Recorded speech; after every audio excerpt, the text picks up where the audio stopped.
Соңғы кезде алаяқтық деректер жиілеп кетті. Оның санаттары да әртүрлі.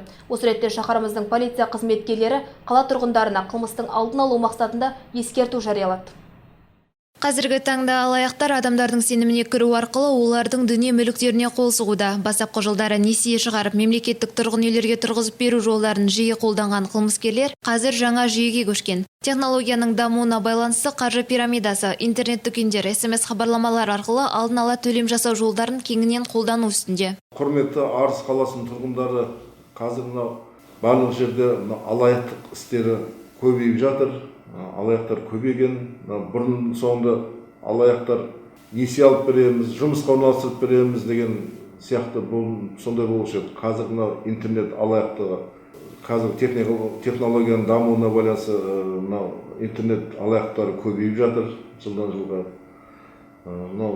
Мысал үшін айтатын болсақ, интернет алаяқтық дегендер банкіде, халық банкіде, басқа банкілердің менеджеріміз деп азаматтарға SMS жіберіп, немесе қоңырау шалып, карталарын немесе счетына ақшаларын нөмірлерін сұрап, сонда алаяқтық жолдармен банкілерден ақшаларын алып жатқаны бәріне белгілі. Сондай қылмыстар қазір таңда көбейіп жатыр. Соның алдын алу мақсатында егер сондай SMS жіберсе, немесе біз осындай банктың менеджеріміз деп хабарлама жіберіп жатса, бірінші кезекте полиция 102-ге телефон қоңырау шалу керек, немесе сол банктың менеджеріне хабарласу керек.